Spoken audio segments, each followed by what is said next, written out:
Վայրկյաններ անց օնլայն կեղծ խաղատներով զբաղվող խմբի խաղն ավարտվելու էր։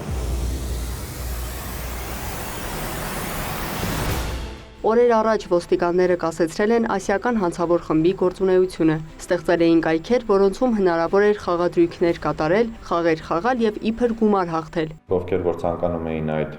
վիրտուալ օնլայն խաղատներից օգտվեին, գումարները պետք է այդ խաղատներում գցեին, այսպես ասած, բացառապես կրիպտոակտիվների տեսքով, տվյալ դեպքում USDT տեսակի կրիպտոակտիվի տեսքով։ Հաղթանակներից ստացվող գումարը ներկայացվում էր կեղծ կրիպտոակտիվի դրամապանակի մեջ։ Հանցավորների կողմից ստեղծվել էր USDT նման այլ կեղծ կրիպտոակտիվ, որը որ արժեք չուներ, եւ հենց այդ կրիպտոակտիվն էր կապված խաղացողի խաղային հաշվին։ Երբ մարդիկ ցանկանում էին հաղթած ֆինանսական միջոցները կանխիկացնել, հասկանում էին, նման հնարավորություն չկա։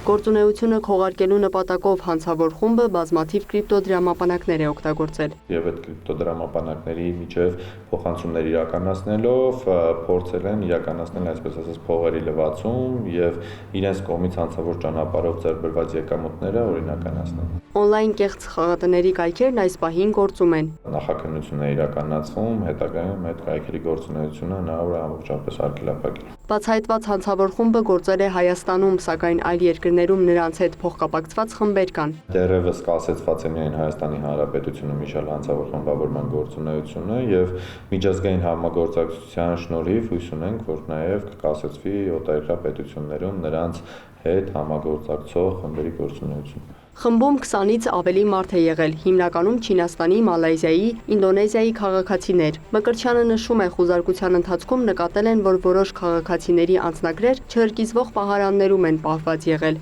Ենթադրվում է, որ խմբում աշխատած անձինք նաև թրաֆիքինգի զոհ կարող էին լինել։ Բացահայտված խումբը նաև ծառայություն մատուցելու համապատասխան լիցենզիա չի ունեցել։ Աշխատակիցները գրանցված չեն եղել։ Իսկ ինչպես են մարդկանց թիրախավորել։ Բազմաթիվ հարթակներում այդ օնլայն կեղծ խաղատների գովազդներ են կատարում եւ այն անձինք, ովքեր հակում ունեն